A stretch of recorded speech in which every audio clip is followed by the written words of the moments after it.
Queridos, bom dia, boa tarde, boa noite, boa madrugada para os corredores. Fazia tempo que eu não falava assim, né?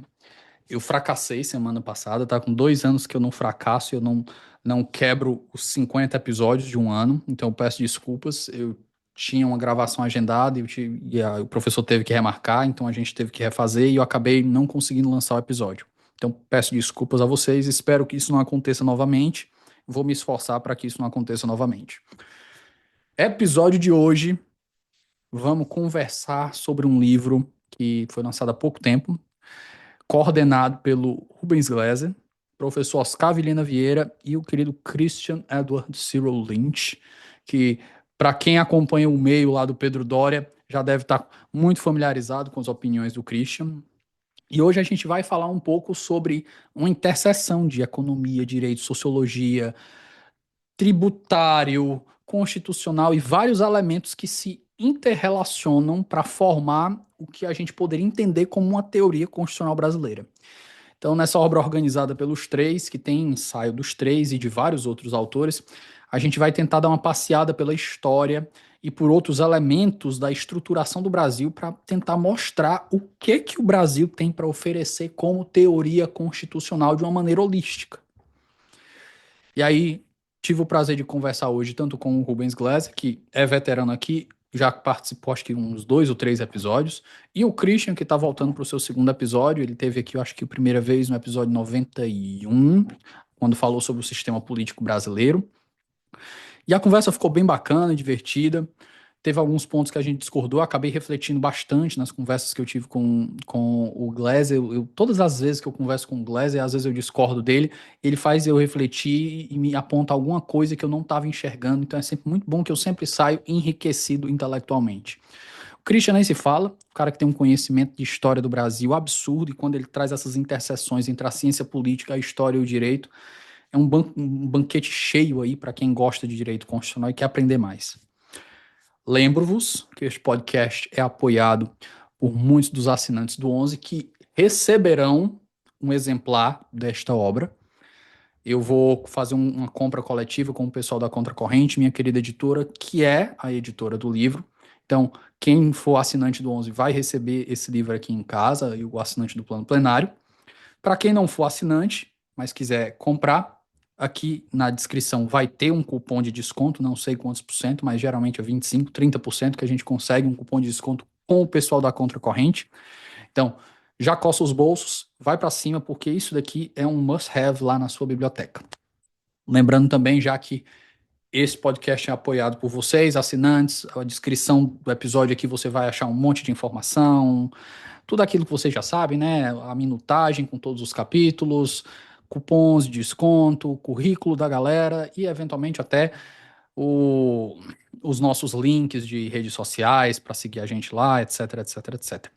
E também o nosso Apoia-se, caso você queira dar uma força para a gente, continuar a conseguir pagar as contas e manter o projeto vivo. Sempre bom, né? Pessoal, podcast também é apoiado por 2 patrocinadores que eu tenho muito orgulho, gosto muito. Primeiro, minha querida Contracorrente, que não só é patrocinador e também está dando esse cupom de desconto para a gente hoje.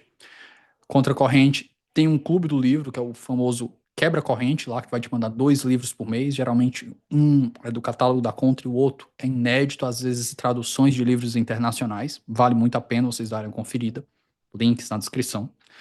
E o Ouse Saber, que é o curso preparatório para concursos do meu querido Felipe Augusto, que está fazendo um trabalho de divulgação científica, acadêmica e de concurso, sobretudo, no canal dele lá no Instagram, professor Felipe Augusto, mas também no Ouse Saber, que ele já ajudou a aprovar mais de 5 mil pessoas nas grandes carreiras aí de magistratura, Ministério Público, Defensoria e delegados de polícia. Quem tiver interessado em dar uma encurtada na vida aí de concurso e correr para o cargo, dá uma olhada no trabalho do Felipe. É um cara que já teve aqui umas 3 vezes, coordena uma equipe super capacitada e eu acho que vão te ajudar bastante. Meu nome é Davi Sobreira e esse é o ONU Supremos.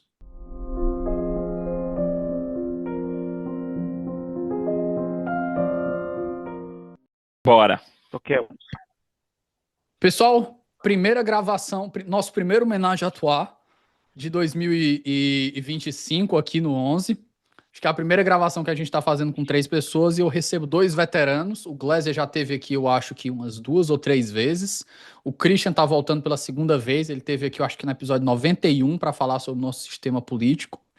E hoje a gente vai falar de uma obra coletiva que eles lançaram, que eu acho que é muito bom para incorporar no direito constitucional, para a gente parar com esse negócio de só trazer o que é de fora e explorar o que é nacional. Então a gente vai falar hoje sobre Teoria Constitucional Brasileira, 200 anos, que foi um livro recém-lançado pela nossa querida Contracorrente. Mas antes da gente começar, deixa eu passar o microfone para os meus queridos convidados. Gleiser, se reapresente para os nossos convidados que talvez não lhe conheçam. Maravilha. Olá, pessoal, meu nome é Rubens Gleiser, eu sou professor de Direito na FGV, Direito de São Paulo, estudo muito Supremo, desenho institucional, federalismo e essas coisas que o direito constitucional oferece de gostoso. Christian? Bom, eu sou Christian Lintz, sou professor da UERJ, sou cientista político, sou jurista, sou pesquisador da Fundação Caso de Rui Barbosa, sou colunista do Canal Meio e tenho a melhor revista do Brasil, tcharam, a revista Insight e Inteligência. Atrás da inteligência só não vai quem já morreu. O que eu faço, gente? Eu fiz direito, mas fiz ciência política e gosto de história, então quando eu analiso eu misturo essas 3 áreas do conhecimento na minha análise. Então, o que eu faço muito é história constitucional, mas através da história constitucional eu também analiso o presente. Então, às vezes eu descubro umas coisas, assim, certas coisas que pareciam inúteis no passado, elas voltam. Antijudiciarismo, Estado de sítio, intervenção federal, poder moderador, Conselho da República. Essas coisas, infelizmente, eu descobri lá atrás, quando nada disso era moda, e vi tudo voltar de novo. Por isso que, de repente, o nego vai atrás de mim, né? Porque tem um maluco lá atrás que tinha estudado essa velharia, entendeu? Pessoal, começando pelo básico. Eu quero que cada um, a partir de sua percepção, me explique qual é o objeto do livro e por que trazer esse livro nesse momento. É lógico que a gente entende os 200 anos, é um aniversário, mas qual é a importância da obra e o objeto da obra para quem quiser explorar a teoria constitucional brasileira? Bom, posso falar, Christian? Se eu fiquei quieto, é porque é para você falar. Tá bom. Deita o verbo. Então é o seguinte, a gente começou a conversar sobre esse projeto porque a gente entendeu que, primeiro, esse aniversário de 200 anos da experiência constitucional merecia, em primeiro lugar, uma obra que não fosse uma patifaria, né? No direito a gente tem muito isso, as datas comemorativas, os livros coletivos, que são repositório do que o obra para colocar na rua. O que você tem aí? Aí, eu tenho um livro aqui do estudo sobre o julgamento da prescrição, o outro tem sobre ação penal, um tem sobre despejo de direitos fundamentais, e você junta aquilo e sai. Né? Então, falamos, não, a gente precisa fazer algo que tenha aí uma linha argumentativa, coesa e tudo mais, uma encomenda. Beleza. E a outra foi a percepção seguinte, né, de que os constitucionalistas não leem história. A nossa história, aliás, leem história de outros países. Então, você vai recorrer aos federalistas, você vai ler o Montesquieu, o Abad de Seye, você vai pegar a experiência medieval e vai ler, mas e a nossa história? Né? As pessoas que pensaram os nossos problemas de desenho institucional, os nossos problemas de efetividade de direitos, os nossos conflitos sociais, e essas pessoas, né? E aí, na tradição nossa aqui, eles desaparecem. Né? Os constitucionalistas não têm uma clareza de quem são os cânones. Quem fala de federalismo? Quem fala de relação executivo e legislativo? Quem fala de processo legislativo? Quem fala de sistema tributário? Pouco, né? Você vai falar de Rui Barbosa aqui e ali, ainda de uma maneira muito anedótica. Então a ideia foi falar assim, bom, por que as pessoas não leem? Uma, porque a moda não é essa, e a gente está recorrendo ali um pouco a teorias, né? A gente fala, o pessoal lá fora tem teorias, não é só pensamento, é filosofia, e isso nos autoriza a ler os autores de fora e de outros tempos com muita facilidade. Aqui não, né? E a outra, a ideia de que aqui não se produzia nada de interessante. O que você ia encontrar aqui? Ou gente que não era interessante, ou gente que não produz teoria. você tem manifestações, tem pensamentos, tem fragmentos, né? O Christian tem uma embocadura super interessante para pensar essa pretensa diferença entre teoria e pensamento, para dizer, não, aqui o que a gente vai encontrar, né? Um certo viralatismo de aqui não tem nada de original, aqui é jabuticaba, não tem nada de interessante, aqui ninguém lia nada. Então, esse pouco de desprezo pela nossa intelectualidade, pelos nossos agentes públicos, e a ideia de que não existe história constitucional relevante antes de 1988. 1988 é a nossa lei das as 2 tábuas, não é 12 tábuas, 12 regras, enfim, é a revelação divina na Terra e é disso que a gente precisa seguir mudar em diante. E o que tinha antes? Antes era entulho autoritário, daí você tinha umas constituições que não viveram muito, e antes disso que era império, que era basicamente pré-história, então não tem como ser útil, né?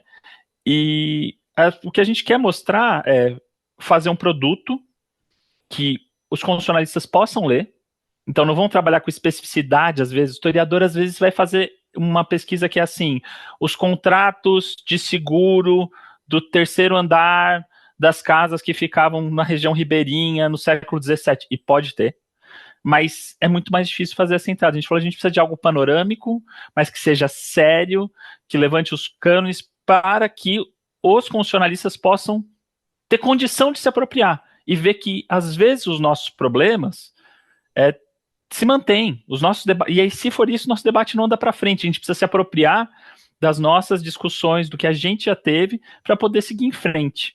E uma última coisa, há uma inversão do que como se pensa a nossa experiência constitucional normalmente. A ideia é que a Constituição americana ela é boa porque ela dura, ela nunca mudou. E a gente teve várias, nada durou, né? E a proposta de inversão é, poxa, a gente teve várias experiências institucionais, várias oportunidades em que as políticas, sabe, não vieram do nada os textos constitucionais. A gente falando, pô, a gente precisa lidar com esse problema. Foi a certa solução, houve um certo conjunto e a gente viu se funcionou, o que não funcionou. Então a gente tem um laboratório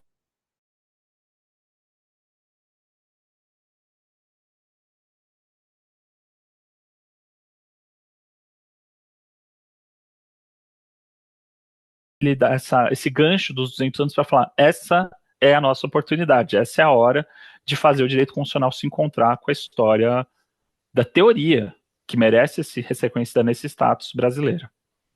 Gleiser, antes de eu passar para o Christian, esse último ponto que você falou, né, a Constituição Americana durou, eu lembrei daquele curso que eu frequentei com o Richard aí na GV, a convite teu.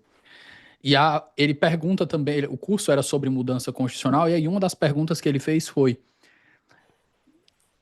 o que faz uma Constituição durar? E aí ele perguntava se isso era, se uma Constituição durar muito era bom ou ruim. E aí eu disse assim, cara, vai depender. A gente só avalia se uma Constituição é bem sucedida. Aí como é que a gente avalia se uma Constituição é bem sucedida? As pessoas dizem, a Constituição dura muito. Eu olho assim, às vezes não é para durar.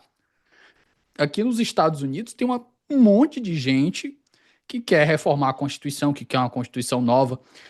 O Sanford Levinson, que está se aposentando agora, que é um dos catedráticos aqui, ele é totalmente a favor de você fazer várias reformas na Constituição. Isso tem 20 anos que ele defende isso. E por aí vai. Mas agora eu passo pro Richard, pro Richard, tava falando do Richard, pro Christian fazer o complemento dele aí. Eu acho que a importância da história constitucional, ela varia de acordo com a época, é uma coisa curiosa isso. Durante o Império, isso não tinha muita importância porque o judiciário era fraco, né? Você começa a ter um judiciário mais forte com a República. E com a República, o pensamento constitucional brasileiro passa a ter uma importância muito grande. Você tem a recepção, por exemplo, repara das coisas que se repetiram na Nova República, tá? Você tem uma Constituição nova, ela tem um modelo estrangeiro, mas ninguém sabe falar aquela língua, aí tem 2 ou 3 caras que vão ler naquela língua nova, e aí eles trazem para cá os livros daquele idioma, e aí você tem que fazer uma pedagogia da Constituição, você tem os comentadores daqueles negócios. Parece que eu estou falando de 88, mas na verdade eu estou falando de 1891. Agora eram os alemães, naquele tempo eram os americanos, você tinha que falar inglês, nem que só falava francês. E aí você tem uma cultura ali também, porque você tinha uma necessidade de fazer a interpretação histórica era uma coisa importante, saber qual era a mens legis do legislador. Então você tinha várias obras de comentários e tal, etc. O que acontece? Depois do século XX, eu acho que de 30, 40 para frente, você tem um problema com os métodos jurídicos, porque você começa a dizer que o direito, né, os marxistas começam a dizer que o direito é superestrutura da economia. A sociologia emergente, os próprios juristas, gente, da época, Oliveira Viana, que a pessoa diz que o direito é superestrutura da sociologia. Então você vai ter que buscar os fundamentos fora do direito, entendeu? De certa maneira, isso só acaba na década de 70, na década de 80. E aí você tem um retorno à ideia de que a gente tem que resgatar o constitucionalismo, mas numa chave de ruptura, que é isso que o Rubens estava falando, chave de ruptura, que a gente, o nosso passado é horrível, nosso passado não tem liberalismo, nosso passado não tem cultura constitucional, de que o maior símbolo disso é o Raimundo Fauro, que é o principal intérprete do Brasil, que é o sujeito que diz que a gente não tem pensamento político porque a gente porque não tem liberalismo. Ele está lendo lá o Karl Levenstein. Então a gente tem que praticar importação em massa para criar uma cultura constitucional de respeito à Constituição, né? Então é aí que você joga fora mesmo a história, de alguma maneira, tá? E é um tempo também, você percebe que para tentar explicar, eu tenho que entender o que estava acontecendo antes. E essa época em que a nossa Constituição, a cultura constitucional contemporânea se consolida, é uma época de globalização, é uma época liberal, é uma época em que você tem um período de um certo otimismo e de muita normatividade, de alguma maneira, né? Então você aposta no judiciário, você vê, engraçado que os livros de direito constitucional tem um monte de coisa que some, né? Os direito constitucional viram direito viram livros sobre o judiciário, sobre o Ministério Público e sobre direitos humanos, né? Tem um pedaço de direito administrativo, o resto some, processo legislativo some, Congresso some, tudo. Os temas políticos meio que somem. Todas as discussões políticas se tornam discussões jurídicas. Isso quando o regime vai bem. E o que a gente começou a ver de um tempo para cá, é que na verdade essa hermenêutica toda, ela começou a entrar em crise, em parte por exaurimento, que a gente está chamando de neoconstitucionalismo, tá? Ou de pós-positivismo. Você tem um certo exaurimento desse negócio, você tem essa crise da globalização. Então, eu acho que quando veio o centenário da independência, bicentenário da independência, houve uma discussão dentro da área de história do direito, mas também de direito constitucional, com o Rubens Gléser de um lado, com o Zé Reinaldo do outro, que é de história do direito. Assim, o que a gente vai fazer com esse bicentenário? Cara, a gente tem que bom, o Zé Reinaldo vamos estudar a Constituição do Império. Mas com o Rubens e com o Oscar Vilhena, a discussão foi assim, cara, a gente já tem uma massa crítica acumulada, entendeu? Não só na Nova República, a gente tem que começar a tentar, no momento de crise, ver como em outros momentos de crise, os juristas e os constitucionalistas deram resposta a esses momentos. É preciso pensar um pouco por analogia. E aí ninguém vai resolver o nosso problema. Não vai ser mais teorias externas que vão resolver o problema, né? A gente já tem uma massa crítica acumulada e a gente precisa começar a ver como nossos juristas resolveram isso no passado. A gente tem uma experiência teórica, né? Como disse o Rubens também, a gente jogou fora há muito tempo, a gente desprezou o estudo dos nossos próprios teóricos, achando que o Brasil não produz teoria, que é um viralatismo, né? Sobretudo que é muito forte no direito. Teoria vem de fora, teoria vem dos Estados Unidos, teoria vem da Inglaterra, teoria vem da Alemanha, teoria vem da Espanha, teoria vinha da França, né? Durante muito tempo, né? Deixou de vir. Ou agora ela passou a vir de Portugal, tá? Da Itália.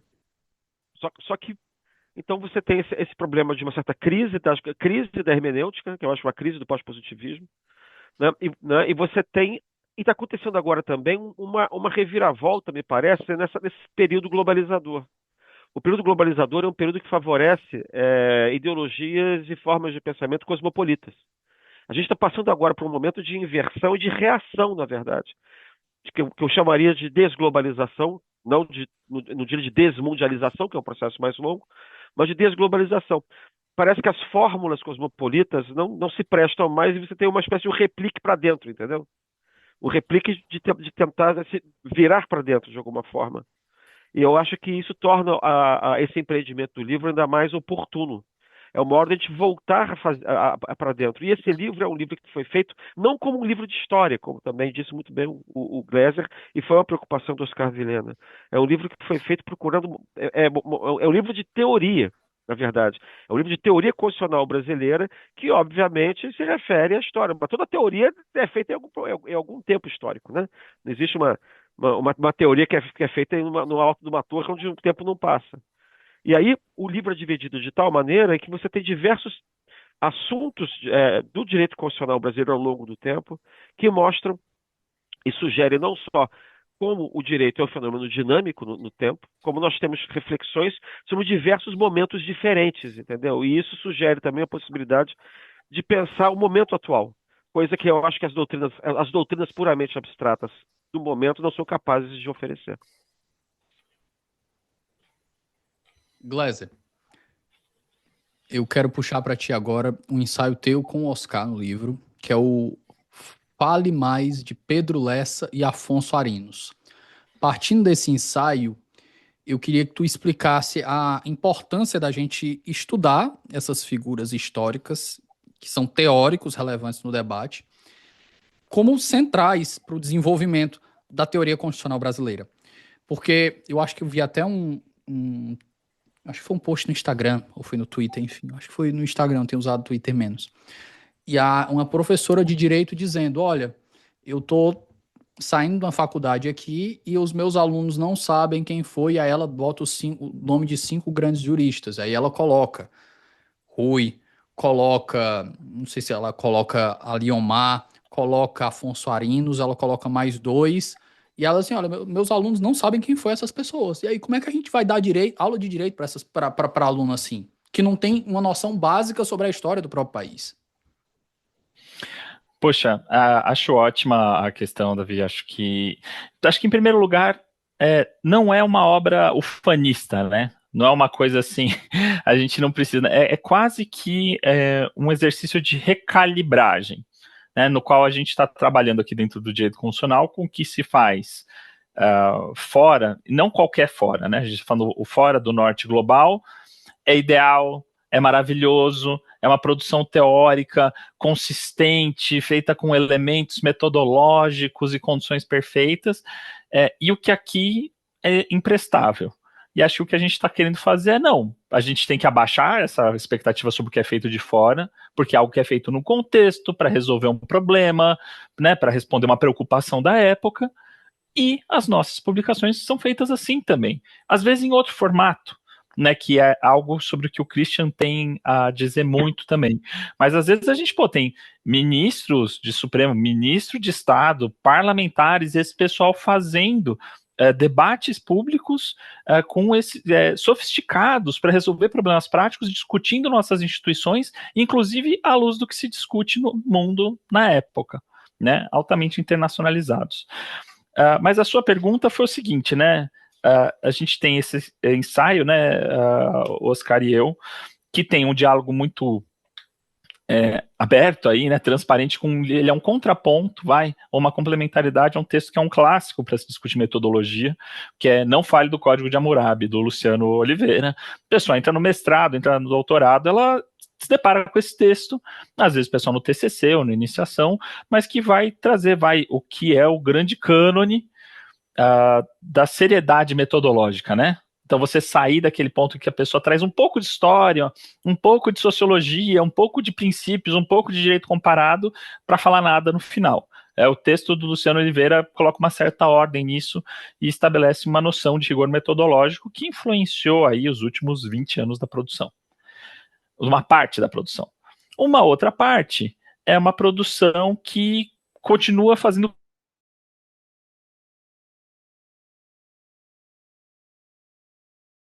coisa que você pega um certo fato, alguém mobiliza um livro que tinha emprestado, ou que sobrou do avô, cita um autor obscuro, ou alguma frase do Rui sem contexto, né, ou de Luiz Gama, e pega e coloca ali.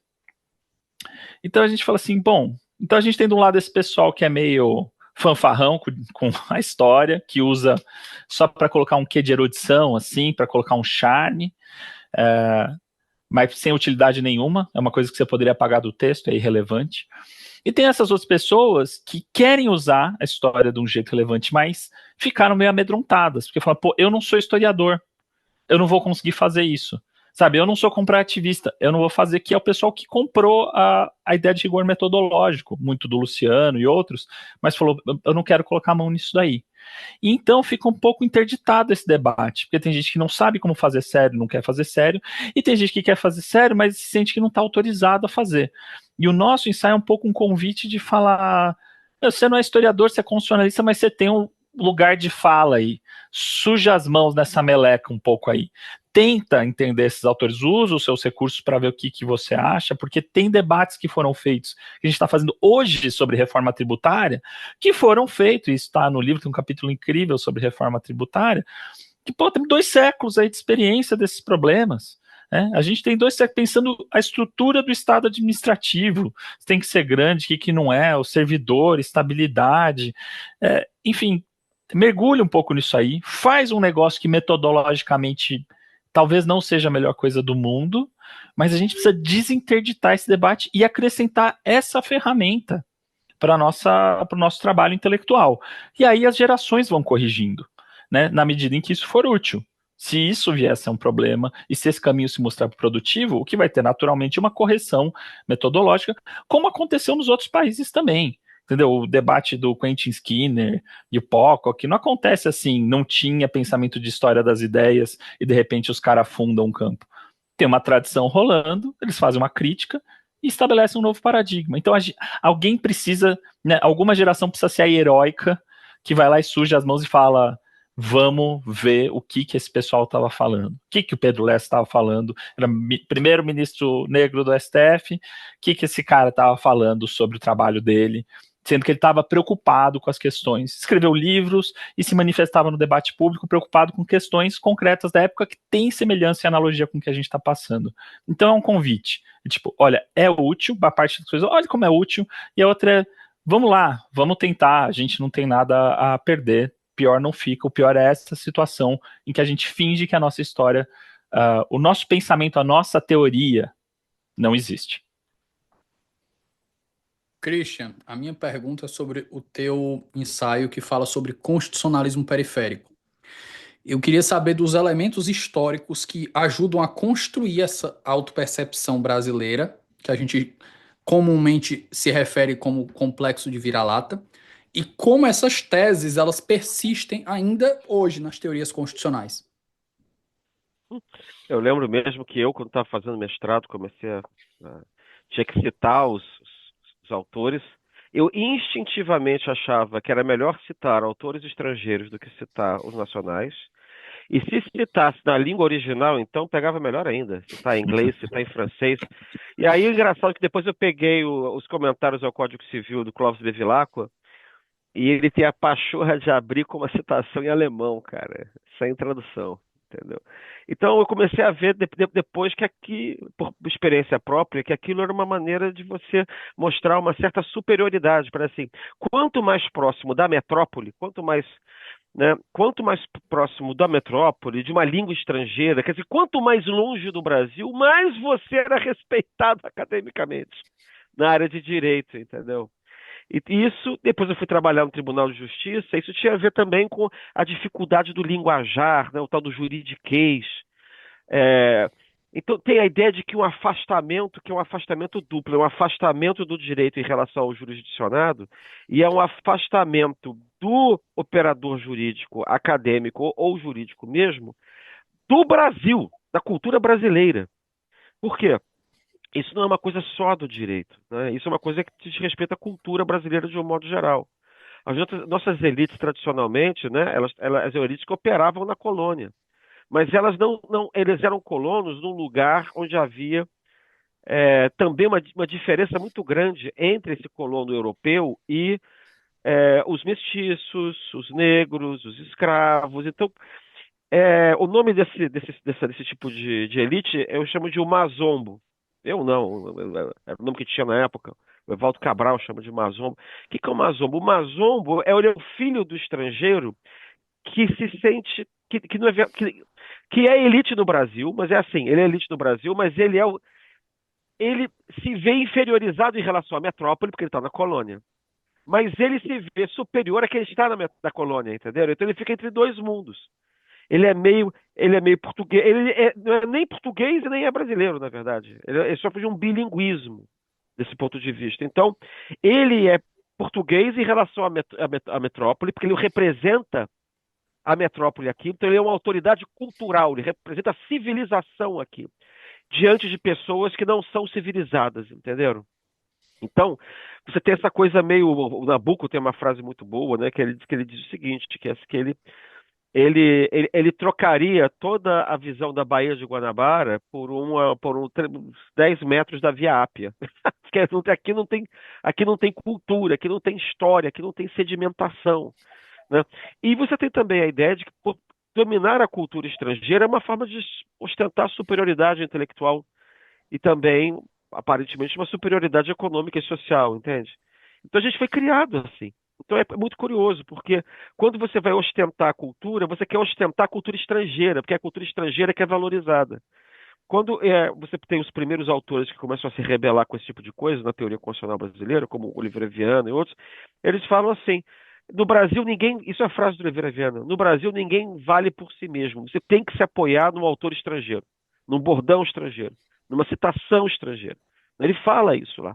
Tá? E outros começam a tentar abandonar isso depois. Você tem um pessoal que, depois da década de 30, 40, começa a melhorar. Mas isso dura muito tempo, né? O Rui Barbosa, que foi o maior constitucionalista brasileiro, ele mesmo achava que ele era, mas que ele tinha que se comportar como assim, como uma espécie de inglês numa terra que estava para ser civilizada. Ele tinha uma atividade pedagógica no país. Então, como o país não tinha como se levantar pelas próprias pernas, né? Não era que nem o Barão de Munchausen, que conseguia se levantar puxando o próprio cabelo, você tinha que trazer a bibliografia de fora. Você tinha que trazer a bibliografia britânica, a bibliografia francesa, a bibliografia. Christian, você se mutou sem querer.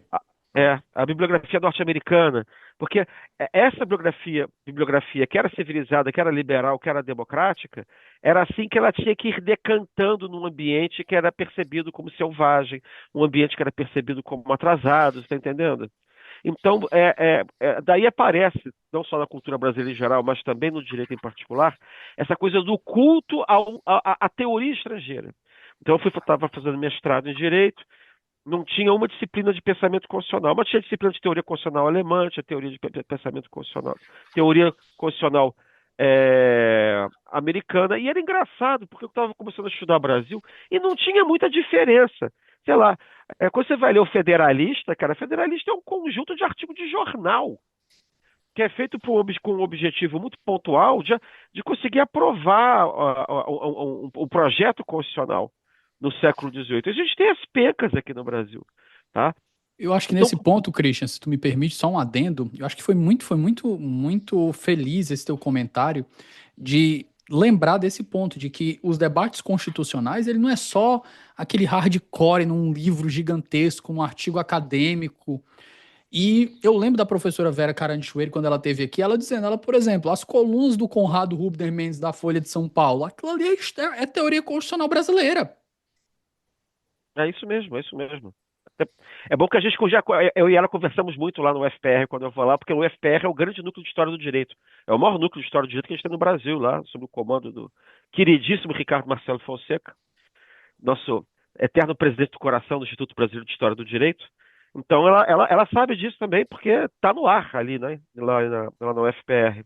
Então, o que se passa é que você tem uma ideia que isso dá prestígio. Agora, então o que acontece? Não é só. Assim, eu acho que é uma coisa de dupla face. A nossa reflexão não é tão pouco teórica assim, mas a deles também não é tão teórica quanto a gente imagina, não. Isso é constitucionalismo periférico. É isso que eu estou chamando de constitucionalismo periférico. É aquele que acha que está escrevendo no fim do mundo e que só vale nesse momento para resolver uma questão pontual. Então são os próprios constitucionalistas, os juristas, que acham que não tem gabarito para escrever tratados, para escrever grandes teorias, entendeu? Porque como a gente tem na divisão internacional do trabalho intelectual, nosso papel é importar as teorias da Europa e dos Estados Unidos e a gente aplica aqui. Dá um exemplo também da minha geração, década de 90 e 70. O que as pessoas faziam? Elas estavam lendo Rawls, Dworkin, Habermas e aplicando a Constituição brasileira. Entendeu? Agora, assim como a gente se acha incapaz de fazer teoria aqui, Que na verdade não é que a gente é incapaz, a gente não escreve de uma maneira abstrata o suficiente para parecer teoria. É um estilo, na verdade. Porque os problemas são os mesmos de toda parte, do Brasil, da teoria constitucional, o mesmo problema da Alemanha, o problema dos Estados Unidos, o problema do Canadá, o problema de Portugal, França. Os problemas são os mesmos, as discussões são as mesmas, as questões são as mesmas. Só que quando você acha que está no fim do mundo, você não faz teoria, você fica fazendo pensamento, entendeu? Você nem tem coragem de escrever um livro chamado Teoria Constitucional. Tá? Agora, lá, como eles estão no centro do mundo, eles acham que estão no centro do mundo, eles não contextualizam, isso é que é engraçado. Eles estão sempre escrevendo sobre o influxo do contexto deles, mas eles falam de maneira abstrata. Vou pegar um exemplo. Hobbes, quando escreveu o Leviatã, ele está pensando no problema da Guerra Civil Inglesa. Se a Inglaterra fosse na América do Sul, ele escreveria: é preciso que os brasileiros que estão se enfrentando no Rio Grande do Sul, na guerra dos Farroupilha, eles precisam parar de se matar, precisam manter a ordem. Aí não. Escreveu sem nem imaginar que ia sair das fronteiras do país dele, né? Não, e na Inglaterra ele escreve assim: o homem é o lobo do homem. Os homens todos lutam por poder. Ele faz uma abstração a partir da realidade dele. Mas a realidade dele é tão circunscrita na prática quanto a nossa. Esse é que é o ponto para o qual eu queria chamar a atenção. Então, por exemplo, vou pegar o texto do Konrad Hesse. Tá? Lá, que é o grande texto sobre a Constituição, lá que foi produzido no final da década de 50. Qual é o nome mesmo do discurso, caramba? A força normativa da Constituição. A gente lê aquilo como se fosse o que foi traduzido pelo Gilmar aqui, né? Isso, que é um texto fundamental do neoconstitucionalismo brasileiro, sobretudo. Né? A gente lê esse texto como se estivesse lendo Hobbes, estivesse lendo um texto que nasceu do ar, né? Caiu do céu, não teve contexto. Quando você vai ali estudar direitinho, tudo tem muito contexto. Você tinha um contexto no constitucionalismo pós-guerra, da Constituição de 49 na Alemanha. Você tinha uma insatisfação de determinadas correntes progressistas de juízes do Tribunal Constitucional com um tipo de constitucionalismo ainda muito ligado à política e na interpretação da Constituição da Alemanha. E aí o Konrad Hesse, ele inventa uma ficção de que a Constituição vale por si mesma, que é uma piada, né? Um pedaço de papel vale por si mesmo, não existe. O papel não existe. Tem que ter quem interprete e aplique a Constituição. Mas ele inventa uma ficção segundo a qual ela teria uma força normativa própria e que seriam os juízes constitucionais os encarregados de concretizar a Constituição. É engraçado também que os valores da Constituição não são os valores dos juízes. Tudo isso é uma ficção. Tá? É claro que quando isso chega no Brasil, tem uma recepção engraçada em que o cara que recepciona esquece de dizer que para o próprio Konrad Hesse isso era uma ficção. E ele fala que é uma ficção. Aqui não vira ficção, vira realidade. Entendeu? Para ter mais força ideológica na aplicação. Rapaz, aqui no Brasil o pessoal tem uma adoração pelo Alex, que se você chegar lá na Alemanha e perguntar quem é, talvez a maioria dos alemães não sabe nem quem é. Não, mas o mais engraçado é que esses caras, o Rawls, esses caras todos, até lá passado o Stuart Mill, do Queville, esses caras todos, eles sempre faziam uma ressalva, dizendo assim, olha, eu estou falando do mundo europeu, eu estou falando do mundo de primeiro mundo, eu não estou falando dos países da América Latina, isso aqui se aplica no lugar X, o que não nos impede de tentar aplicar aqui. A gente não conta, esse pedaço a gente corta. Aliás, faz muito bem cortar, porque senão a gente não... Porque a função da teoria normativa também é ir puxando para frente, né? É tentar melhorando as coisas no sentido mais, entre aspas, civilizado. Agora, o problema é que agora, David e Rubens, a gente está passando por um período inédito em que a gente não tem mais modelo de democracia. O modelo acabou. Os Estados Unidos não são mais modelos.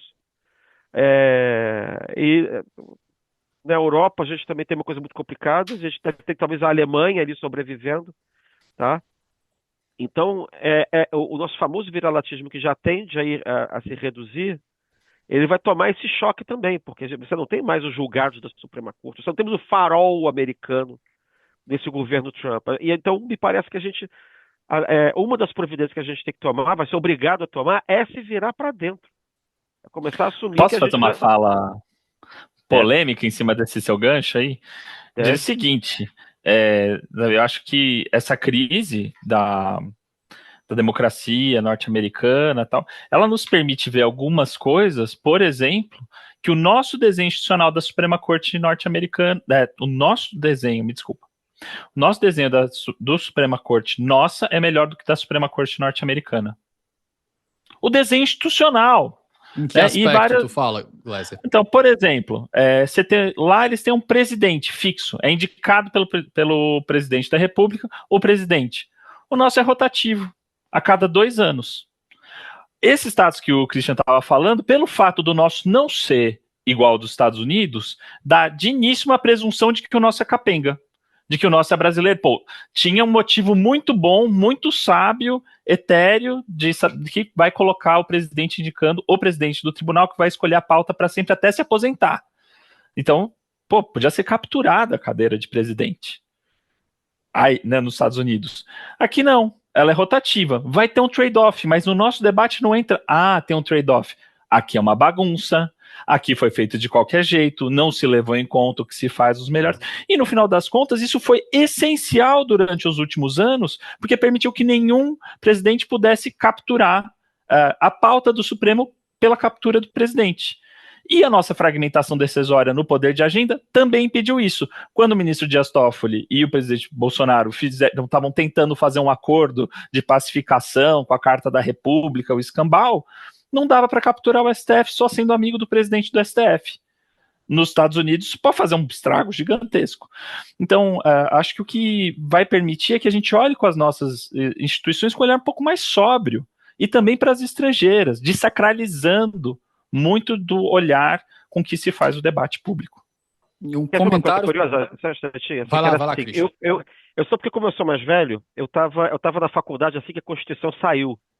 Quer dizer, quando eu entrei na faculdade, a Constituição tinha 3, 4 anos de idade. Eu lembro do mundo antes da Constituição pegar, antes da Constituição ser respeitada, antes do constitucionalismo, antes das pessoas saberem os nomes dos ministros do Supremo. Eu vi isso acontecer, essa mudança.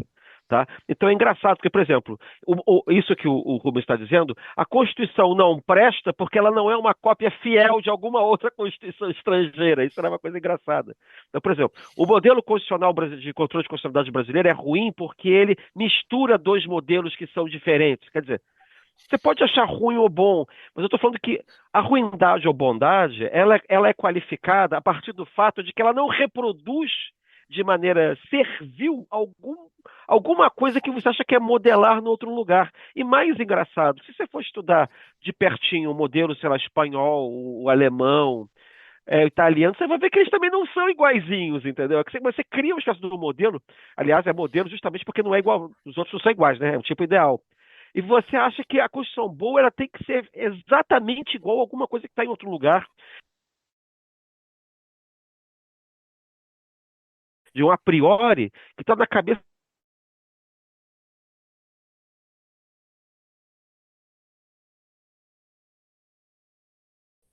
judiciária no Brasil, entendeu? É nesse sentido que eu acho que o que o Rubens disse pode ser muito salutar nesse aspecto. A gente começar a valorizar por si próprio e tirar esse olhar pejorativo que a gente tem sempre sobre as nossas instituições. Eu acho que foi um comentário muito bom dos dois. Eu acho que esse do Christian foi o ponto central de dizer que, olha, a gente não pode dizer que algo é bom ou ruim a priori porque não está replicando ipsiliteris um outro modelo. Porque é junto com o que o Gleiser falou. Todos os problemas que estão sendo enfrentados, o design constitucional que a gente faz, tudo isso é para resolver um problema de contexto próprio, com o contexto nosso. Então a gente estava tendo um debate, e aqui a gente vai tratar de maneira abstrata para não ir para os pontos das pessoas que estavam. Quando o Zanin foi indicado, o Lula estava falando, e aí a fala do Lula foi oportunista sobre o modelo de decisão? Foi oportunista, mas pô, foi uma coisa que está em debate. Tanto é que teve até um debate na Folha de São Paulo, 2 textos, um do Maffei e outro do Virgílio Afonso da Silva, falando sobre a deliberação do Supremo Tribunal Federal. Eu, particularmente, hoje, eu olho para a deliberação do Supremo pública com a TV Justiça, eu discordo. Porque eu lembro que eu tive uma aula com a professora Vicky Jackson aqui e ela falou uma coisa que devia ser óbvia para mim e eu não me toquei. Ela disse assim, Davi, quando as pessoas deliberam de maneira pública, as deliberações elas não são autênticas. Porque você está falando para fora, você não está falando para dentro. Quando você tem reserva, é quando você consegue fazer os seus acordos e você consegue ser autêntico na expressão das suas ideias. porque aí você espera um pouco de privacidade. E aí junta isso com o modelo PSRIAT, a gente vem com um acórdão que é um amontoado, parece uma bricolagem, né, uma colagem de vários votos diferentes, que fica difícil da gente extrair uma racionalidade coesa daquilo ali. Isso quer dizer que a Suprema Corte é melhor? Pode ser num ponto, mas aquele outro que o Gleiser já falou já mostra que tem uma fraqueza enorme. E uma coisa que a gente tem visto aqui nos Estados Unidos, principalmente nesses últimos anos, é como o design constitucional do país ele tem uma dependência profunda, violenta, da cultura constitucional que as pessoas têm. E a gente está vendo a cultura constitucional do povo se deteriorar. E aí o país em si não consegue se segurar. É o que o Levitsky e o Ziblatt, dois pontos que eu acho que são interessantes, aquele primeiro livro deles, que eles chamam de reserva, não é a reserva institucional, não, a tolerância mútua, reserva institucional, mas ele fala das regras não escritas. Os Estados Unidos, eu acho que a gente, enquanto Brasil, porque, e aqui pode ter, o Christian pode até me criticar aqui, até me contrariar, se eu tiver errado. Tá errado, nem sei o que é. A gente tá num país que teve, eu acho que, eu não sei pelos motivos, mas a gente está num país muito patrimonialista, com muitos problemas, então a gente tenta colocar no papel todas as regras. E aqui a gente vai também por supremocracia, é por isso que tem um monte de coisa na Constituição, porque a gente tem que ter uma forma de garantir que a gente vai poder correr atrás daquilo ali. Os Estados Unidos não, os Estados Unidos, muita coisa não foi para o papel. Dependeu de convenções sociais, e aí a gente está vendo que as convenções sociais estão morrendo e as regras jurídicas não dão conta. Porque as regras jurídicas dependiam da convenção social. E aí, como é que não era a convenção social, era o pacto político entre elite, uma elite uniforme, razoavelmente restrita, que conseguia ter muito claras vantagens de manter o pacto constitucional. E quando você tem essa relação de homogeneidade, de uniformidade, de processamento,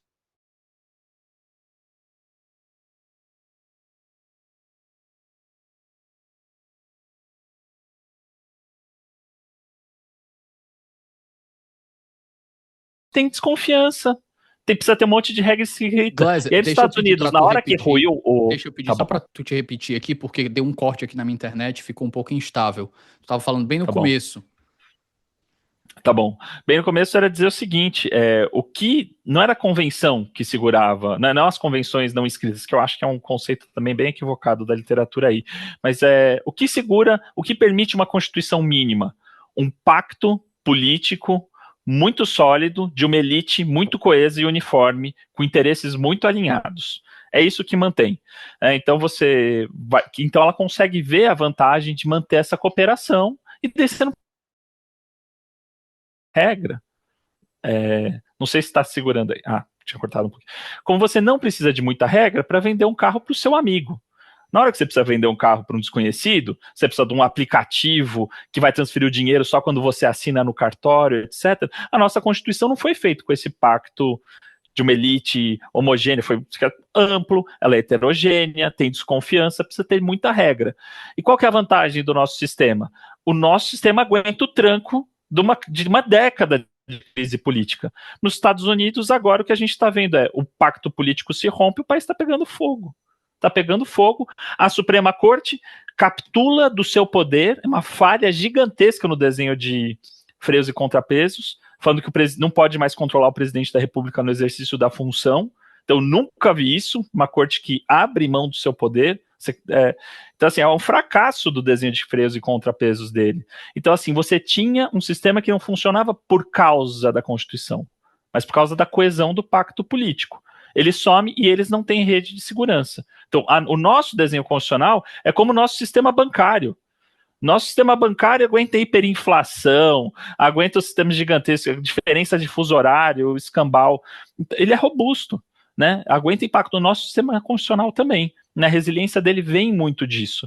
A dos Estados Unidos, eu acho que é isso. Está mostrando que o quê? As instituições que seguravam a bronca? A gente caiu nesse papo. As instituições são maravilhosas, elas precisam ser exportadas para o mundo inteiro.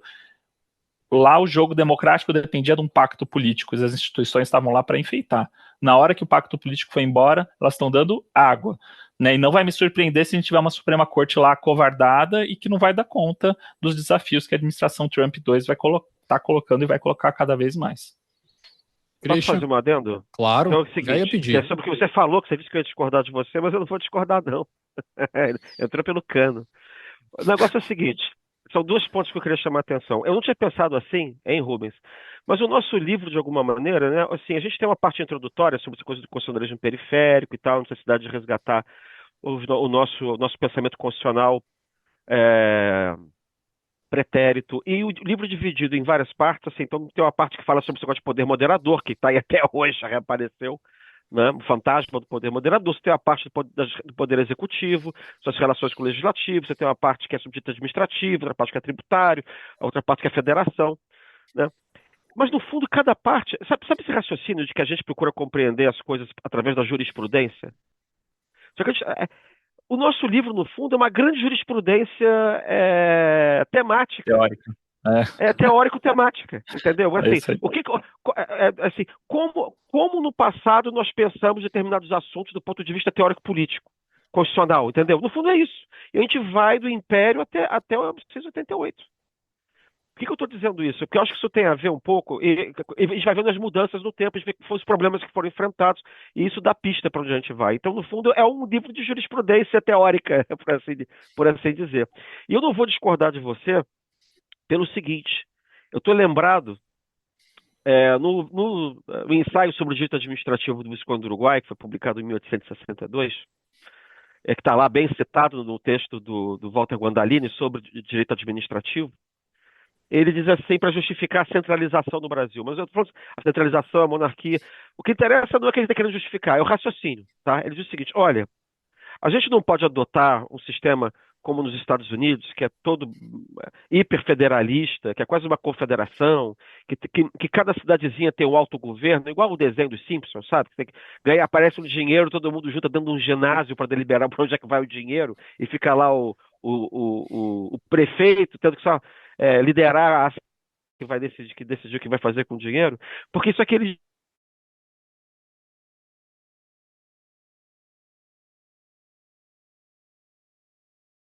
culturalista, assim, do tipo que é um povo que é mais menos guiado pelos costumes. Ele não diz que é turbulento, não, mas ele fala que tem uma coisa diferente. Então a gente tem que ser governado como os romanos eram, tem que ser instituições de cima para baixo, entendeu? Então o Estado tem que ser forte de cima, tá?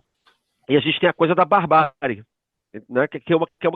É um país que não tem muito. A barbárie vem da falta de Estado. Então você precisa de instituições do Estado que tem que ir modelando os costumes modernos de cima para baixo. Você tem uma raciocínio assim.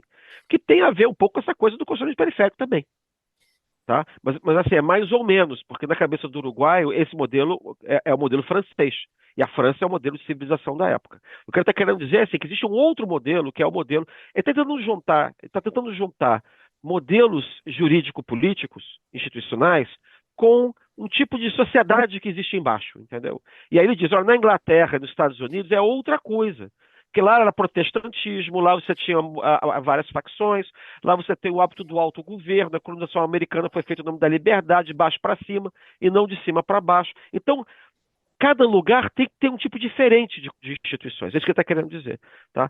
Quando você está me dizendo essa história de que você falou de patrimonialismo, eu estou pegando assim, você quis dizer que tem uma cultura aqui um pouco mais complicada, aí você coloca tudo aquilo na Constituição para você ver se a partir da Constituição, com um judiciário forte, de cima para baixo, você consegue modelar as coisas e botar isso para frente. Foi isso que eu estava dizendo.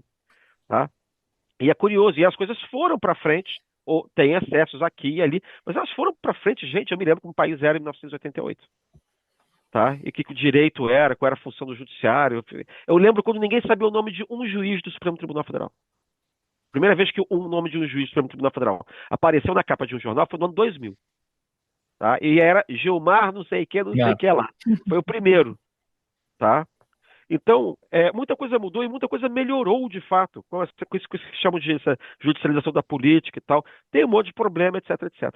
E por causa também das condições específicas da política brasileira, o multipartidarismo, até o fato da cultura brasileira ser mais corporativista, tá? Que a gente olha isso claramente na política, faz com que, de alguma maneira, a gente resista mais. Porque as nossas instituições foram feitas meio que prevendo que a nossa cultura era autoritária, David. E por isso você tinha que ter uma armação institucional contrária ao autoritarismo, entendeu? Essa era a nossa história.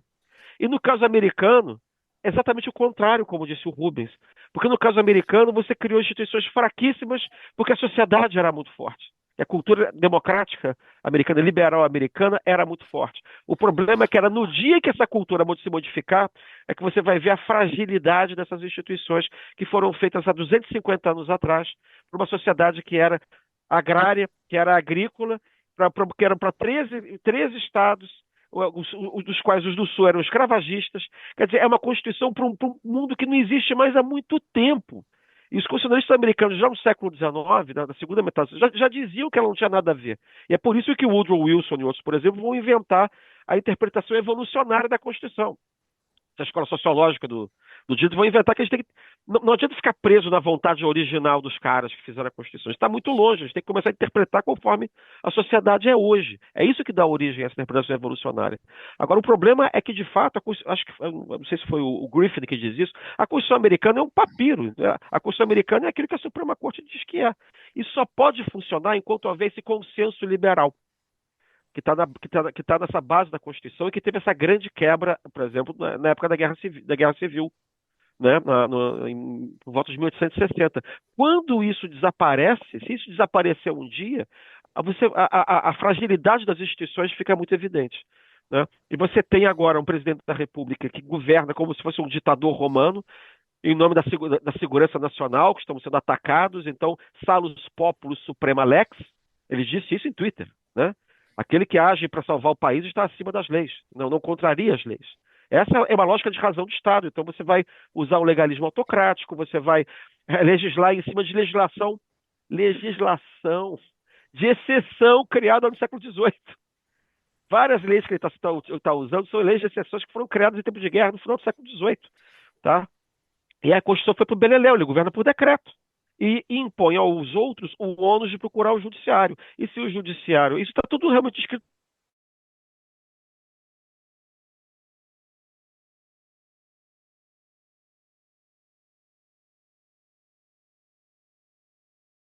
em Levítico. Os outros. Né? E se do romano, o que ele vai dizer? Ele vai mandar jogar o gabinete do ódio em cima do juiz. Vai partir para a intimidação. Tem um jogo de intimidação, ou um jogo de cooptação e um jogo de mentiras. Esse é o tripé do processo de autocratização.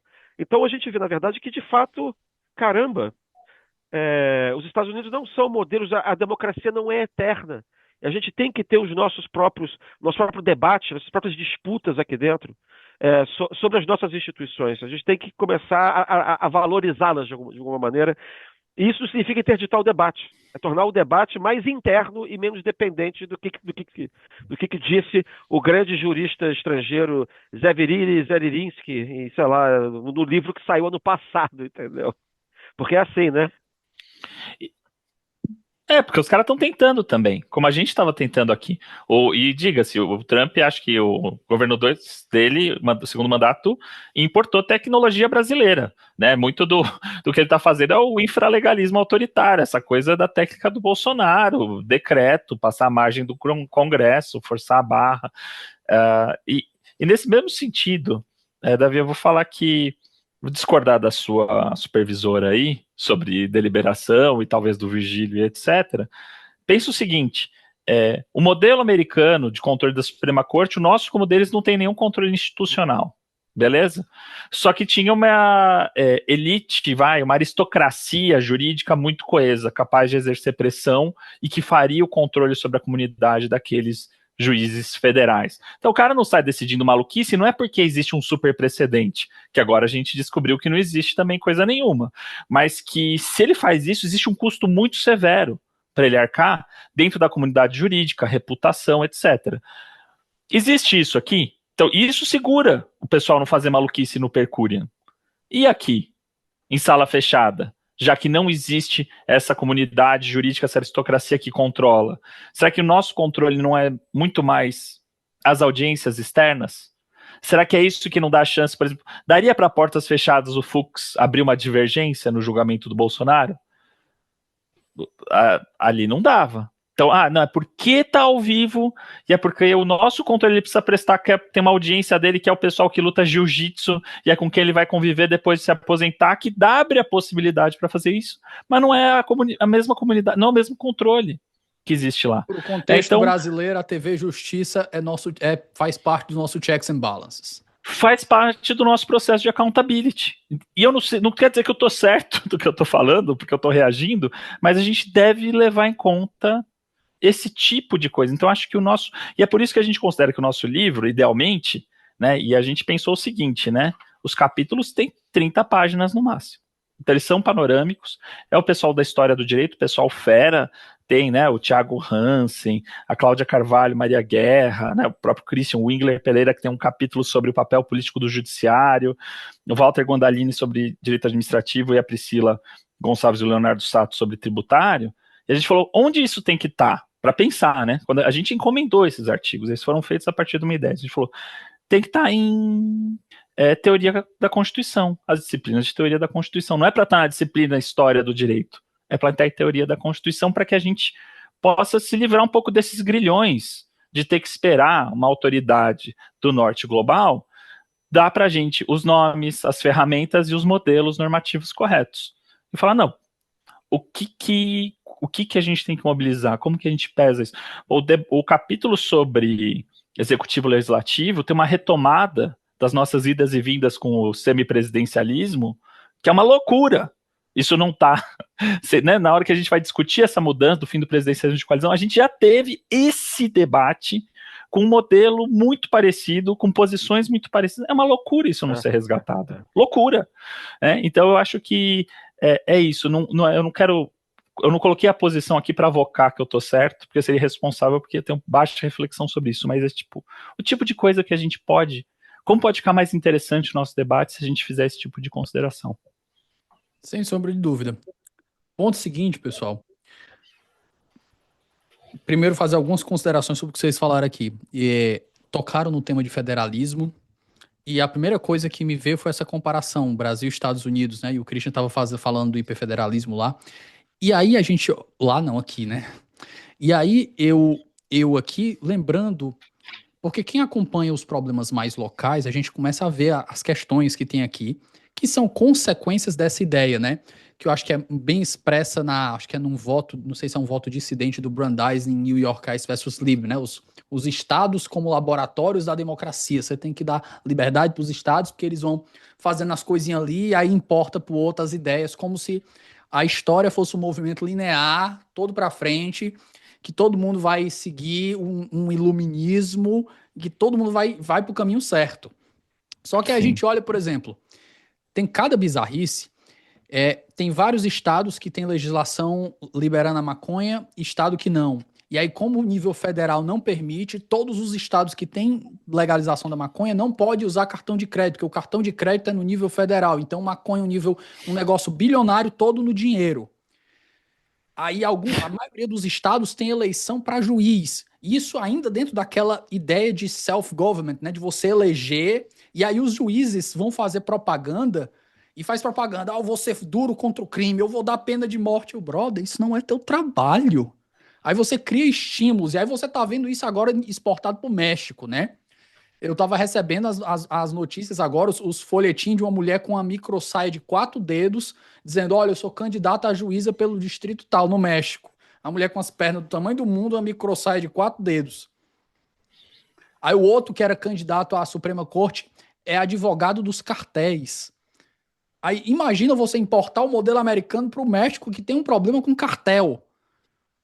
E aí no Brasil, a gente tem certos limites, né, Christian, que realmente dificultam a vida dos estados. Mas, ao mesmo tempo, a gente volta para isso que tu tinha falado, Christian, e para o que o Gleiser tinha falado também. A gente criou um sistema que, com todos os seus problemas, e eu acho que precisa de muitas correções, mas ele foi criado para lidar com uma cultura autoritária e para sustentar-se no meio de crises.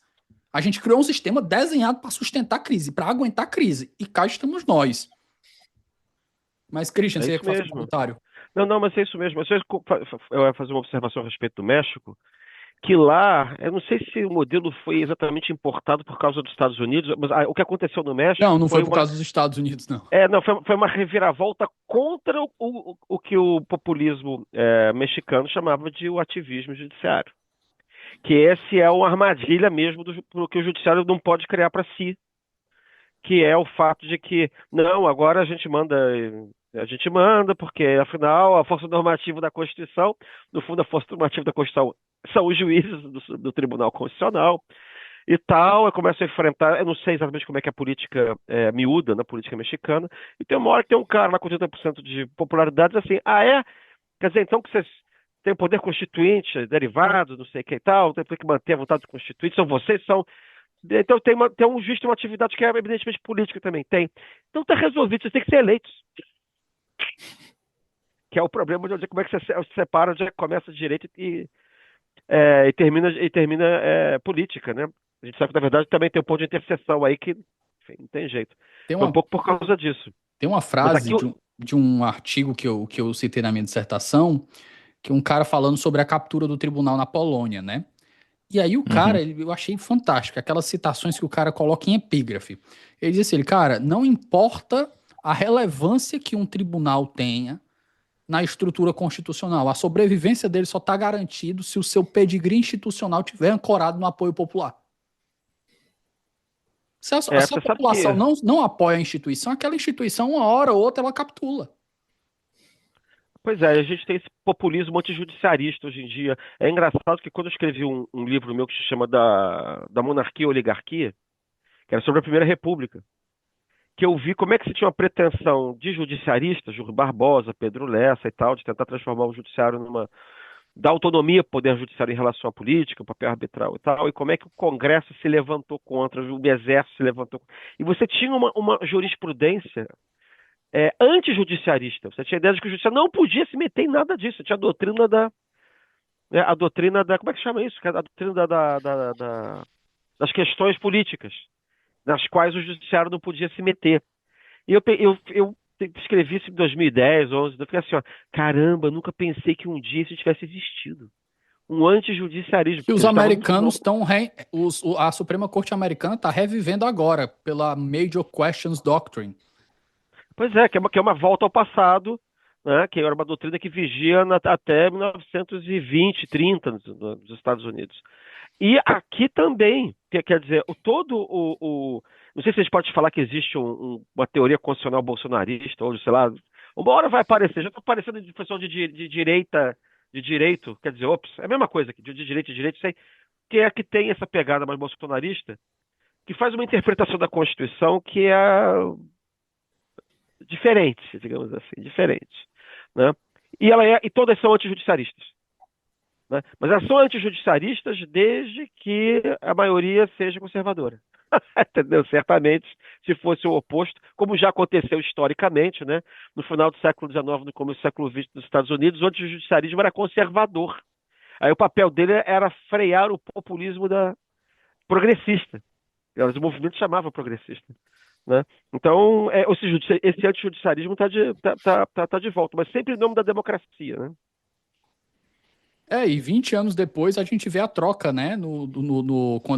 Quando começa o Franklin Delano Roosevelt, o antijudiciarismo se torna progressista, contra a corte, tentando reverter a era Lochner. Mas a Exato. pergunta é a seguinte, pessoal, para a gente encerrar a nossa conversa, e aí eu quero trazer nossa conversa para os dias de hoje, né?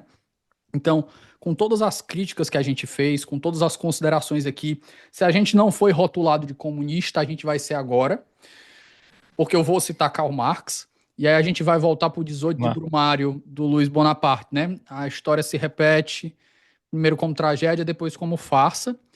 E aí eu quero saber, primeiro com o Christian e com o comentário do Gleiser, como é que a nossa história constitucional explica o momento hoje desse julgamento de tentativa de golpe, Christian?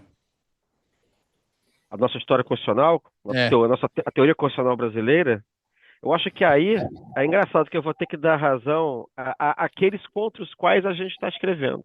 A gente escreveu esse livro. Porque o livro é escrito um pouco contra aqueles que dizem que a história constitucional brasileira só serve como um antimodelo, né? Porque em 1990, na década de 90, quando foram escritos os grandes livros de história constitucional brasileira, como o do Paulo Bonavides, do Marcelo Cerqueira, né? Ou que o próprio Barroso disse que se pronunciou sobre o assunto, era assim: você tinha que fazer uma tábua rasa da história constitucional brasileira. Era muito em cima da interpretação do Raimundo Fauro.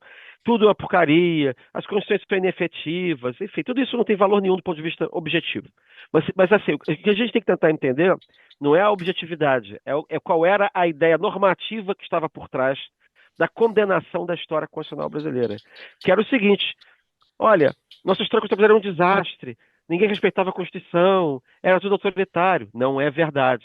Mas eles diziam isso porque estavam com medo da revisão de 93, da revisão constitucional de 93. E queriam firmar, digamos assim, uma nova cultura de constitucionalismo que tinha se perdido a partir da década de 50, né? Com aqueles atos institucionais todos, aqueles golpes de Estado, né? Então é assim, a gente começa daqui para frente. Não precisa dizer também que eles não sabiam nada de história constitucional na verdade, tá? Eles não sabiam nada. Eles sabiam só de os textos das constituições, mas eles não tinham teoria, não tinham método, não sabiam nada. Não sabiam coisa de ninguém nesse tempo. Mas aí a brincadeira que eu estou fazendo é que eles tinham razão no seguinte: se a história constitucional tem um ponto, ela não vai falar como reagir contra as constituições, mas ela vai, contra os golpes de Estado, perdão, mas ela vai dizer indiretamente das consequências dos golpes de Estado, que são que é o advento do autoritarismo, que é o advento de ditadura, que é o advento de momentos de transição que são muito complicados. Vai mostrar a desvalorização da cultura constitucional que ocorre em períodos como o Estado Novo, que ocorre em períodos como o regime militar. Tá? Então, a lição que ele vai dar não é uma lição de reagiu-se contra o golpe lá atrás, que bom, porque o que a gente está vivendo hoje é inédito. Mas a lição que a gente tira é exatamente essa: que bom que é inédito, porque a gente vê as consequências desses golpes de Estado da destruição da cultura constitucional e, por conseguinte, da cultura de valorização do Estado de Direito Democrático. Acho que é isso, né? Gleiser, seu comentário. Olha, só tenho a concordar com o Christian e acho que a gente vai ter... É o seguinte, é uma grande ruptura no sentido de que você foge à nossa tradição, ao modelo tradicional de lidar com grandes conflitos, que é de fazer uma composição, de fazer o acordo. É a pacificação, são as concessões recíprocas. Eu acho que o Christian vai lembrar de uma vírgula do Medo e Delírio. Você sabe o que é pacificação, né? Você sabe que Medo e Delírio... Não, fala, Christian. Não, fala você. É que o Medo e Delírio eu fico nervoso quando eu ouço. Eu parei de ouvir na época do Bolsonaro. É muito bom, os caras são ótimos, mas eu saía sempre tão tenso. E os caras são ótimos, mas eu não conseguia ouvir. Eu tava fraco. Mas todos meus amigos, tem sempre um monte de referência e eu perco todas. É porque é uma mais 18, então é melhor a gente não falar. Mas desculpa, Gleiser, eu te cortei com um meme. Desculpa, pode continuar. Tá bom. A gente vai quebrar uma tradição. Não, uma tradição dessa composição, que você vai resolver dos conflitos, né? Então ele serve para estressar e forçar uma composição, estressar e forçar uma composição. Só que a nossa história colocou muito ironicamente também o Alexandre de Moraes, que é uma figura absolutamente avessa a esse caminho, né? Que tem também um trajeto muito peculiar na chegada até o Supremo, e é o cara que, como secretário de Segurança Pública, era um cara truculento, era um cara que traz uma coisa assim de ver de promotor, e ele chega no Supremo para colocar a vista mais extrema do Ministério Público dentro do STF. Só que ela se vira contra os bolsonaristas, que são os delinquentes da vez. Né? Se tivesse pegando o PT, se fosse um mensalão e ele estivesse sendo igualmente truculento, como estaria sendo, porque nisso ele é absolutamente consistente, era de descer a mão no estudante. Em São Paulo era isso, você tinha estudante fazendo ocupação de escola pública para reivindicar, manda a cavalaria, descia o cacete, professor, estudante, né? Cortar pé de maconha quando era ministro da Justiça ali com facão era o mínimo. O jardineiro paraguaio. Era o jardineiro paraguaio. E, cara, esse cara chega. Então, se fosse o PT, ele ia estar sendo truculento igual e os bolsonaristas iam estar aplaudindo. né? E só que É. se virou contra eles porque eles se tornaram delinquentes da vez e foram pegos nisso. E eu vou dizer o seguinte: tá se excedendo? Se tem uma recomendação da literatura quando existe um grupo fazendo a ruptura do pacto do Estado de Direito, que é o que dá liberdades, igualdades e fundamenta o sentido de todas essas leis, para extinguir esse regime para todo mundo, essas pessoas estão fora do sistema de proteção, então se aceita a distorção de todas as outras garantias. E isso vai estar presente, inclusive, no Rawls, que é o mais liberal dos liberais, que é o cara que não quer impor nada. E o limite do liberalismo dele é a derrubada do sistema liberal. Então, se o autor tão flexível como o Rawls vai reconhecer isso, na teoria mais utópica do liberal, o que não é na prática você pegar com a mão na cumbuca, com prova documental de sobra, uma tentativa de golpe. E alguém que está com a faca na mão, com faca que corta pé de maconha. Então, assim, vai ser essa atuação, e é uma ruptura. Eu acho que é inédito mesmo, você não acha nada parecido. Eu acho que o Christian queria fazer um acréscimo. Era só uma ironia, porque o Alexandre de Moraes é o que há de mais conservador no Supremo Tribunal Federal, é aquilo que há de mais conservador possível na defesa das instituições. O Alexandre de Moraes, ele é um chefe de polícia do estado de São Paulo, da República Velha, entendeu? Que é um cara desse. E a ironia a que eu me referia é que é exatamente ele, essa força dele, essa coerência dele, desse autoritarismo de juiz que a gente no foro chama de fulano, juiz criminal, né? Fulano é linha dura, fulano é não sei o quê, é usado exatamente contra aqueles que se dizem conservadores.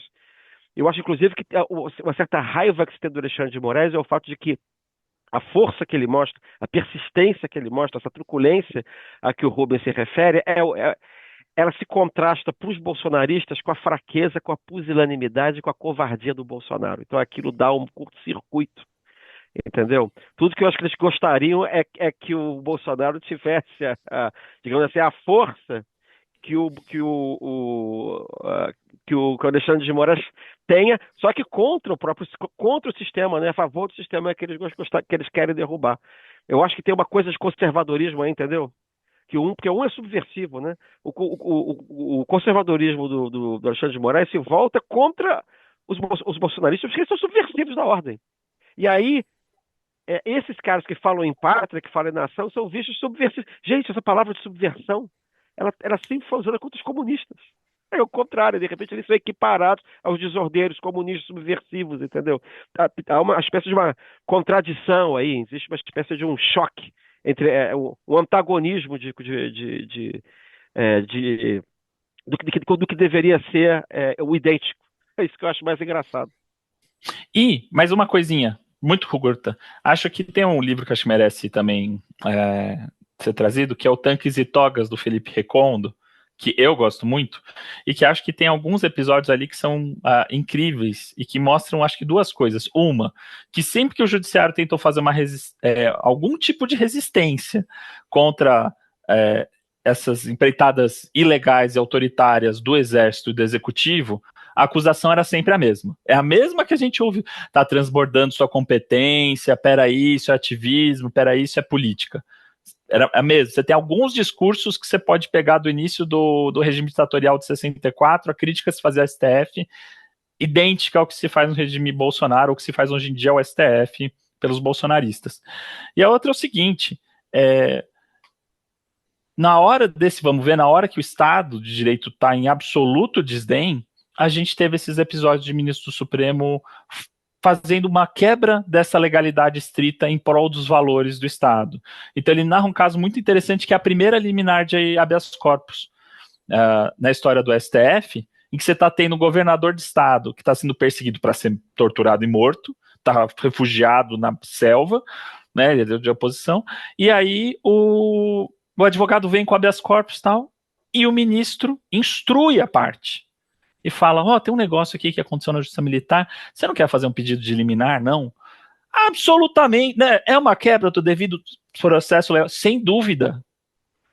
em prol da manutenção mínima, da tentativa mínima do Estado de Direito e das liberdades mínimas. Mas a Então, parte mais legal, Rubens, é uma que tem acréscimo disso. Que o cara chega, o advogado chega para despachar com o ministro, com a ordem, né? E pergunta. O ministro pergunta para ele. Eu olhei assim: se eu der essa ordem, você garante que vai ser cumprida? Aí o advogado fica: como assim, ministro? Eu? Ele não, porque se você me garantir que essa ordem vai ser cumprida, a gente concede a ordem. Senão a gente nega ela. é isso aí. É Porque isso aí. se o cara der que nem o Então, Marbury versus Madison. É que nem o John Marshall ter passado o Marbury versus Madison dando uma ordem pro Thomas Jefferson e pro James Madison empossar o William Marbury. Ia acontecer. Aí você desmoraliza o judiciário.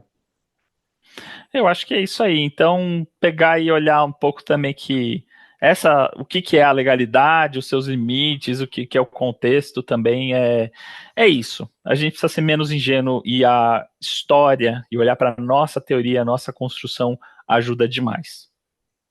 Pessoal, bloco final, indicações de leitura. Eu vou pegar o que eu já anotei aqui. Então, a gente começa com o livro que é nosso tema da nossa conversa, Teoria Constitucional Brasileira, da Contracorrente, organizado pelo Gleiser, olha aí, já está aí na tela, pelo Gleiser, pelo Christian e pelo Oscar Vilhena. Teve também o Raimundo Fauro, Os Dons do Poder. Teve o artigo do Gleiser com Oscar, e eu acho que, não sei se com a Ana Laura também, que é o Infralegalismo Autoritário. Agora teve o Tanques e Togas. O Christian citou um deles sobre monarquia, que eu acho que era monarquia, que eu não peguei aí o nome. É da monarquia à oligarquia. Da monarquia. A oligarquia. Eu tenho um artigo também que eu publiquei com o meu colega José Vicente, que também pode ser interessante como introdução para esse livro, que se chama. Meu Deus, como é que se chama o livro? Por uma História Constitucional Brasileira. Que era uma crítica pontual à doutrina da efetividade, essa história de que o Brasil não tem história constitucional, que era uma tese do Barroso, que o Brasil só tem pré-história constitucional. É ótimo. E aí a gente procura nesse texto mostrar qual é o contexto em que isso é inventado, por que isso é criado assim, como é que isso não faz sentido nenhum, que isso aí é porque o Barroso é um discípulo do Raimundo Fauro. Eu vou contextualizando essa coisa, que isso não é história, isso é uma interpretação do Brasil, e no final eu vou desmontando as origens Tanto o Barroso desse negócio, quanto o etc. Raimundo Fauro foram procuradores do estado do Rio de Janeiro, né? Foi, e o Barroso é meio discípulo confesso do Fauro. E tem uma coisa aí também, né, de procurador de Estado, que acho que um livro que também ajudou muito nisso, não é tanto a crise do Christian, mas o curso de Direito Constitucional Positivo, aqui no estado de São Paulo, do José Afonso da Silva, José, né?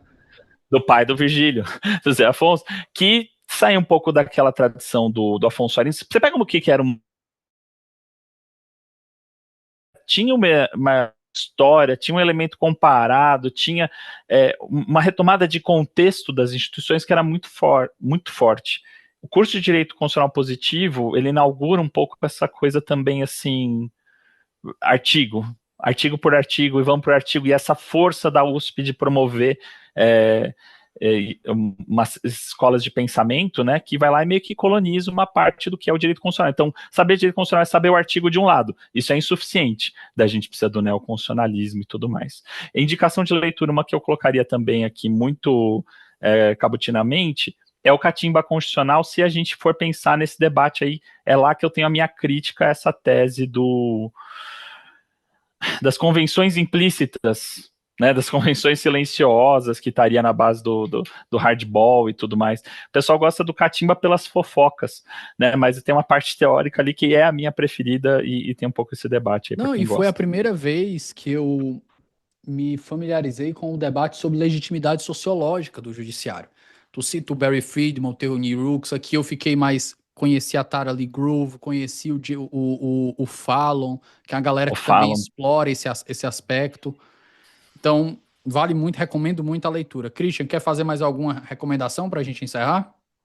Não, eu recomendo que os assinantes desse podcast maravilhoso, os Anos Supremos, continuem assistindo, porque o nível aqui é muito alto, meu amiguinho. Tem você, tem o Thiago e muito poucos outros que conseguem fazer esse trabalho tão bem. O Thiago, eu espero que ele volte no Salvo Melhor Juízo, e eu acho que quem faz acadêmico também, eu acho que tem só o David Ribeiro, que faz o Mais e SIC também.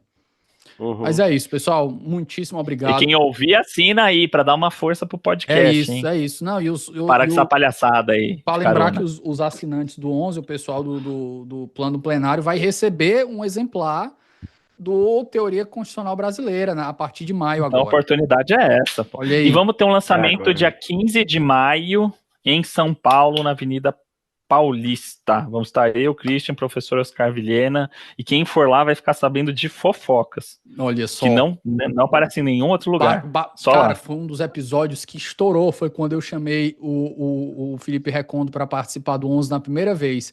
E aí quase que eu coloco o nome do episódio de Supremas Fofocas. Mas eu acho que pegar mal, eu botei Bastidores do Supremo. Mas foi quase, faltou isso aqui. Isso.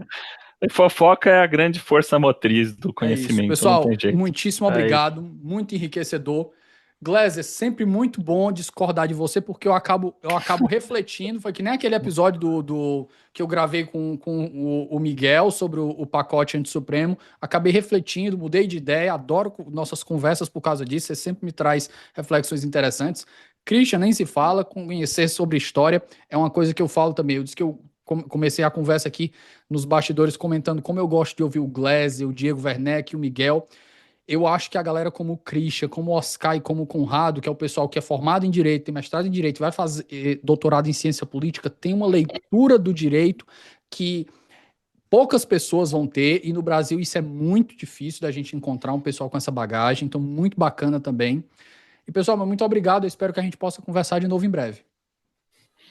Valeu, obrigado, meu caro, admiração absolutamente recíproca, longa vida aí a 11 Supremos. Isso, queridos, foi um prazer estar aqui, cara. É chamar que nós estaremos aqui na primeira convocatória. Um abraço. Pessoal, ficamos por aqui, até semana que vem.